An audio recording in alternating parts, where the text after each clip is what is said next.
More beauty than Lady Elizabeth Sinclair had ever thought possible beckoned to her. A turquoise sea, blue sky wisped with soft white clouds, birds cartwheeling through the air, islands studding it all with a promise of life she'd never had the opportunity to examine up close. The only thing standing between it and her was a woman whose eyes were growing worryingly watery. The last thing she ever wanted was to make her mother cry, or at least that had always been the case before. Just now, something else had stolen that last thing she wanted to do ranking.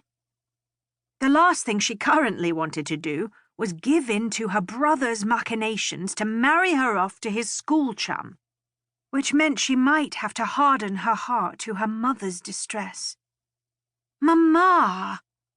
She sucked in a breath only to find it as shaky as her mother's. Hardening her heart was easier decided than done. It's only a summer. I know. Her mother pasted a wobbly smile into place and gave Libby's fingers a squeeze. She'd scarcely let go of them since they debarked the train and made their way to the ferry.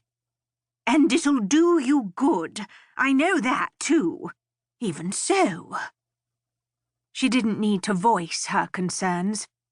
She'd done that already a dozen times since Libby came to her with this plan a week ago. They'd never been more than a few miles apart. Libby had never been on her own, and even though she technically wouldn't be alone now either, a lady's maid, who was only 2 years Libby's senior, wasn't exactly a full-fledged chaperone. She'd know no one on the islands. She'd be lonely. What if something happened to her?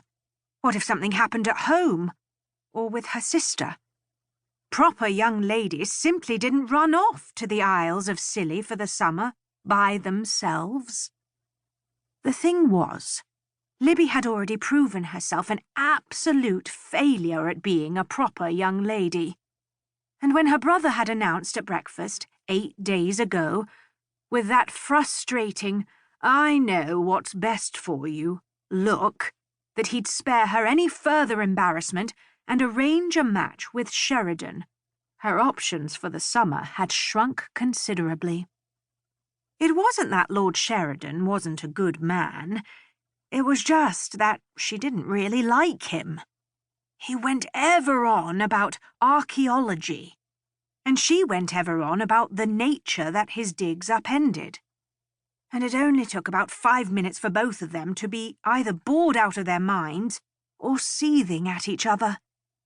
For the life of her, she couldn't determine why Sheridan would have agreed to her brother's plotting. Maybe he hadn't yet. Maybe Bram meant to inform Sheridan of his brilliant new plan in the same heavy-handed way he'd informed her.